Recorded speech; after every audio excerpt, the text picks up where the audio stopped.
Hey, what's up everyone? It's Lauren from Pinkbird Originals. I hope you're all doing well today. In today's video, we're going to be looking at this embroidery machine. This is the Happy Japan HCS3 or the Happy Japan Voyager.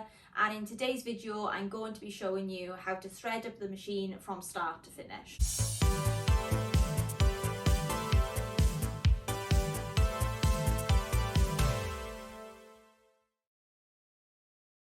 It's not going to take long to show you how to thread up this embroidery machine. It's very simple, especially compared to the previous model, the HCS2. They've made a lot of improvements to the newest model, which makes it a lot more simple to thread. But before we get stuck into that, I just want to acknowledge that this YouTube channel has officially hit 2,000 subscribers, and I cannot thank you all enough. I appreciate your support so much, and I'm so excited to continue growing my channel and to keep posting these videos. Also, if you were interested in placing a sale on my website for Christmas, as most of you know, I make all of my products to order, so it's better you place your orders sooner rather than later. But if it's a help at all, I do currently have a promotion code. It's called PINK10, and I'll write that somewhere below and I'll put that in the description below. And basically PINK10 gives you 10% off everything in my store, excluding custom orders. So thank you guys, I really appreciate your support. And now let's show you all how to thread up this embroidery machine. To start with, I'm just gonna break off one of the threads. And then from the bottom, I'm going to pull this thread through. So you can see now it is 100% out of the embroidery machine. And starting from the top, we're going to work our way down to the needle, and I'm going to show you the step-by-step process of threading up the machine. I do also want to point out, I do have another video where I say all of the differences between this machine and the previous model. And in that video, I also show how to thread up the embroidery machine, but I apparently made a little bit of a mistake on the last step. It's not a big deal actually, because the way I did it, the machine still ran perfectly, even though I didn't thread it up as Happy Japan intended. So that way still works.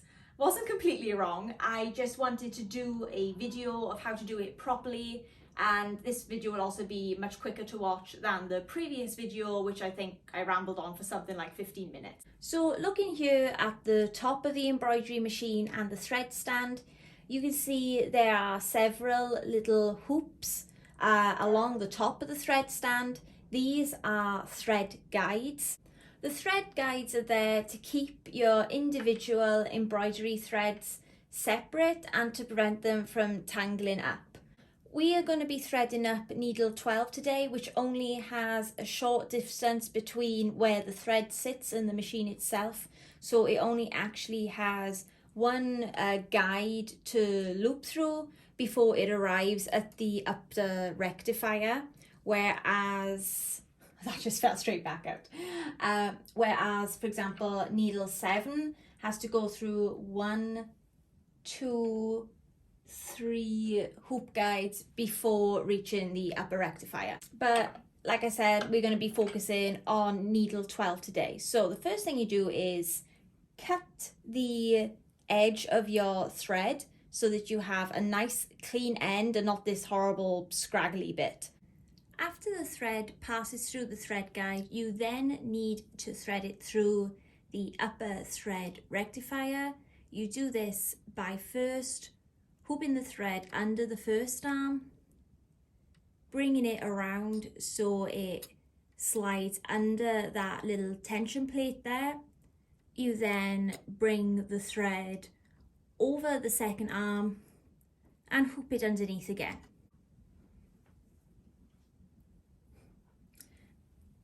This next part I personally find the most tricky, and I like to use tweezers for it just because I find it's a little bit more efficient than me just kind of fumbling with my fingers.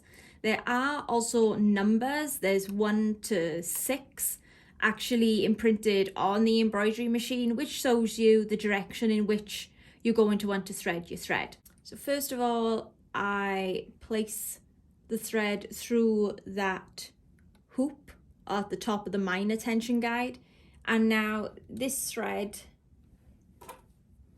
get my tweezers, And now this thread needs to go underneath this tension guide, looping behind this little metal stub here. So what I do is I lift the tension guide, I hook the thread underneath, and then I just drag it through like so.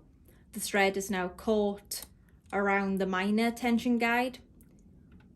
It hooks on the outside of that little metal stub. Following number 2, it comes around the black wheel.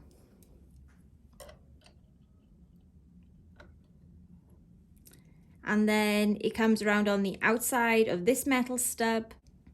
And you can see the arrow on number 3 here is pointing down. And this is where you want to wind it around this main tension guide. I'm going to show you a close-up of this, but basically there is a little groove that your thread fits between. And when it is in the right position, you'll see the tension wheel moving as you wind the thread around.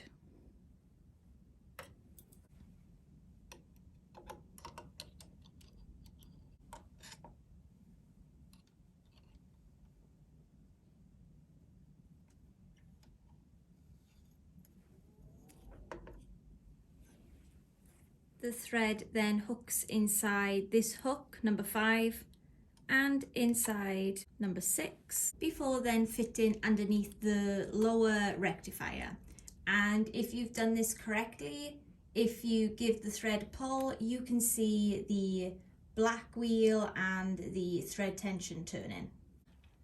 This next part is the most major change between this model and the previous model, and this is how you thread the thread uptake lever. The thread slides inside under this groove right down to the bottom, and then as you pull it back up, you can feel it sort of slots in naturally to its space.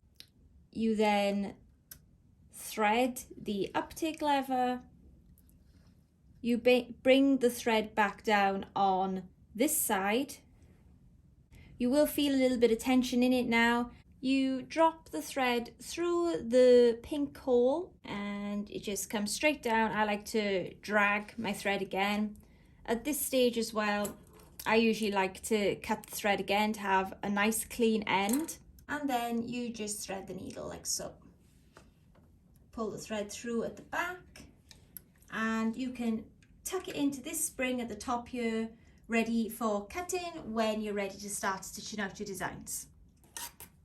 This was also the part of the video that I got wrong in the previous video I mentioned. On the previous model, there is another thread catcher at the top of the needle here, and they've just gotten rid of that completely. So you now just thread the thread directly through the needle. But I thought, in my wisdom, that perhaps because they've changed the presser feet, I thought maybe the thread had to go behind the presser foot there. It doesn't, it is just threaded directly through the needle now, but incidentally, it does still work if you put it behind the presser foot. Made no difference at all. Perhaps it could change your tension slightly, but in terms of the machine stitching out and any visible difference on top of the embroidery, I saw no difference. Now, you might be watching this video, and if you're new to embroidery, you're thinking, my God, that looks so complicated, that is going to take up so much of my time and I don't want that. Like everything, with practice, it gets a lot easier, and normally you're not rethreading the needle every time you want to change the colour. For example, I've got my yellow thread here on needle 11, and say I wanted to put silver thread on there instead. You just tie it on at the top like so, and then you catch it at the bottom and gently pull it through. You then cut it at the bottom and thread the needle like normal. And you can see that is much quicker than changing the thread every time. But just to prove to you that it does get easier, I'm going to cut off the thread at needle 7. I'm gonna pull it right the way through. And now, just to prove a point, I'm gonna thread the embroidery machine at my usual work pace, just to prove that it doesn't take forever and ever to do. And also I want to say that because I am starting at the back of the embroidery machine, I'm going through all 3 of the guidance hoops. I'm already at the top reticle, was it called? I can't remember. I think I'm going to change the angle of the camera now. I regret doing this now. It feels like there's quite a lot of pressure to get it right first time and make it look all fluid and smooth.